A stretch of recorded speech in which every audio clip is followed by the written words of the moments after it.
For as long as we have looked up at the stars, we have also looked inward. We have wondered, what is this I that is doing the looking? What is this feeling of being alive? For most of human history, the answer was simple, yet profound. Consciousness was not just something we had, it was something the universe was. It was seen as the fundamental stuff of reality. Ancient traditions across the globe shared a common thread. They believed that a universal awareness was the source from which all physical things emerged. This wasn't just an abstract idea. People saw consciousness in the rustling of leaves, the flow of a river, and the changing of the seasons.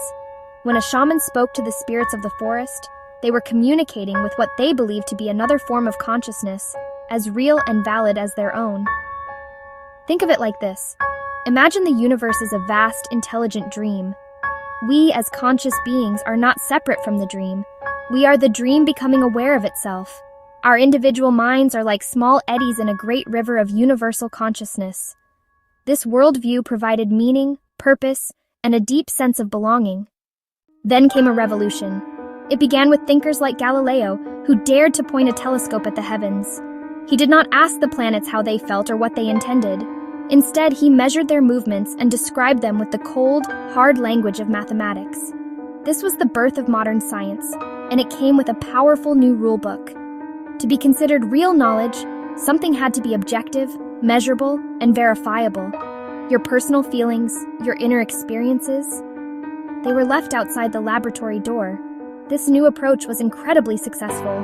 It gave us the power to predict eclipses, understand gravity, and build machines that changed the world. The world was split in two. There was the real world of atoms and galaxies, which science could explain, and the unreal world of thoughts and emotions, which it could not. It was like deciding to study the ocean using only a net with very large holes. You would learn about whales and sharks, but conclude the ocean contains no small fish because your tools were incapable of catching them. As science grew more confident, a new idea took root: materialism. This was the belief that matter is the only reality. The universe was no longer a great thought, but a great machine. And if the universe is a machine, then we must be machines too. Our minds, our loves, our dreams, all of it had to be the product of mindless atoms bumping into each other in our brains. This idea gained incredible momentum with Darwin's theory of evolution. Darwin showed how complex life could emerge through a blind mechanical process. There was no need for a divine plan. The 20th century sealed the deal. We learned to map the brain's electrical signals, identifying which regions lit up when we felt fear, solved a puzzle, or recognized a face. The correlation was undeniable. Change the brain, and you change the mind.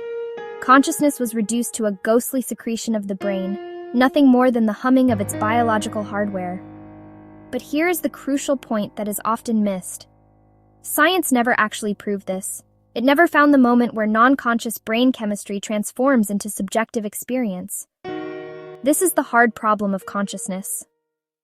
Today we find ourselves at a fascinating crossroads. The materialist promise has not been fulfilled.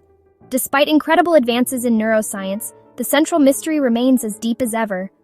We are like children who have taken apart a radio and cataloged every wire and transistor, but we still have no idea where the music comes from. This has led some to ask a radical question. What if our starting assumption was wrong?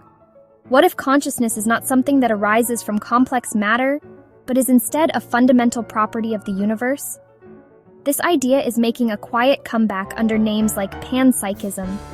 It suggests that perhaps some elementary form of experience is present in all matter, organizing into the complex consciousness we know in brains.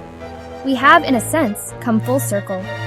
We began with a universe full of consciousness, journeyed through an Endarkenment, where we chose to see only a dead, mechanical cosmos, gaining immense power but losing our soul.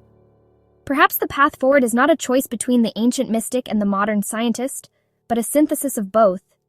Maybe we need rigorous scientific methods to study the outer world and contemplative practices to explore the inner one.